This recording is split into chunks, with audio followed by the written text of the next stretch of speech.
So they tell lies about business? Fancy that. You never hear lies about business. Sure, all the time. I mean, one of the big lies about American business is that capitalism is over, that the economic downturn proves that things are dead and that the for-profit system doesn't work. And Oliver Stone has been preaching this for years and years. I think a lot of people instinctively do root against business. They view business as rich and taking stuff from the masses. And I don't, you call it a lie.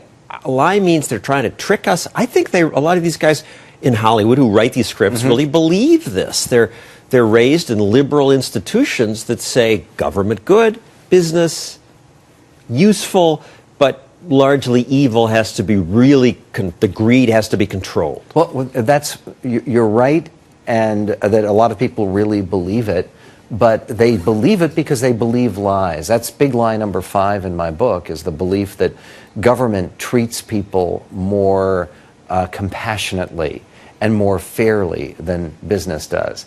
And my big thing for that is just try going into a Starbucks as opposed to going to your local DMV and see where you'll get better treatment, the Department of Motor Vehicles or at a coffee shop. It's like President Obama gave a speech at Arizona State University, which I cite in my book, which is deeply revealing. He's speaking to business school graduates.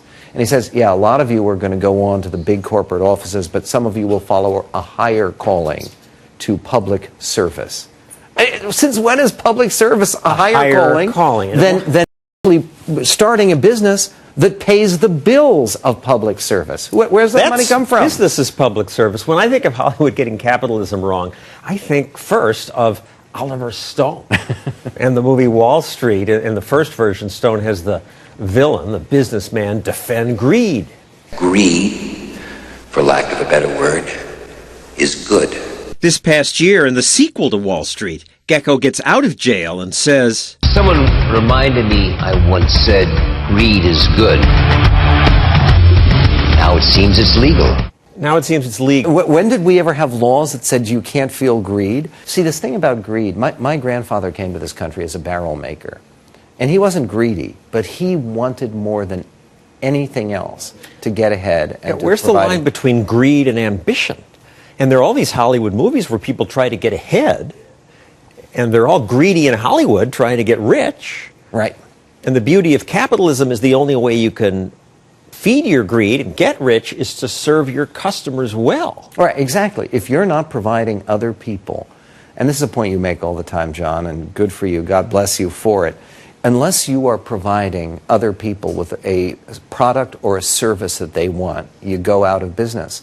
And this idea that the desire to make money is somehow harming our country, this is based on big lie number 2, which is when the rich get richer, the poor get poorer. Well, let's go to that. That's your second lie.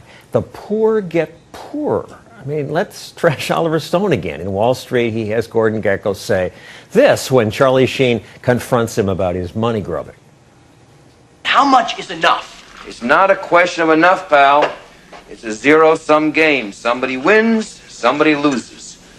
Money itself isn't lost or made. It's simply transferred from one perception to another.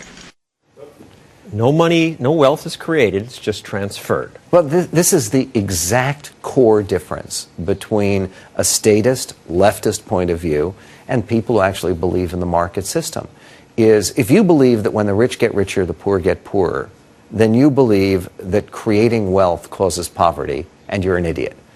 Because, look, it's obvious. Any waitress working in any restaurant understands that it doesn't help her if her boss, who's considerably richer than her, the restaurant owner, is losing money. You got to root for them to make money if they're going to create jobs.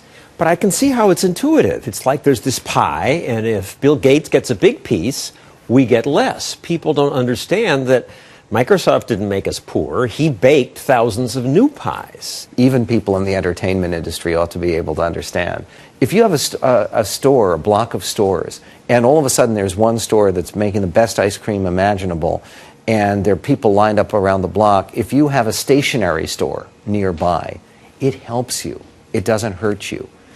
One of the many movies that portrays capitalists as greedy and corrupt is Syriana. Here's a clip where an oil tycoon celebrates corruption. Corruption charges. Corruption? Corruption is government intrusion into market efficiencies in the form of regulation.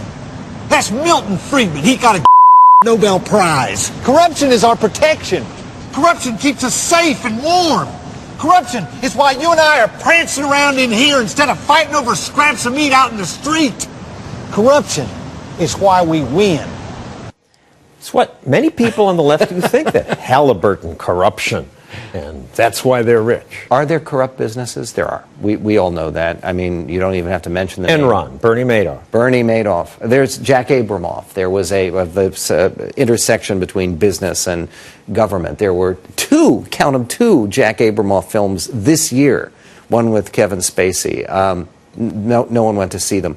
The point about that is that, yes, there are corrupt businesses, but does anyone want to hold up government as a standard of purity? There is more corruption in government. When businesses are corrupt, their customers get mad and they go out of business, they go away. Government just gets more money. One last example, Avatar. It's one of the most successful movies ever by James Cameron. It's about an evil corporation that invades another planet to destructively extract its resources. Here's the bad guy. This is why we're here.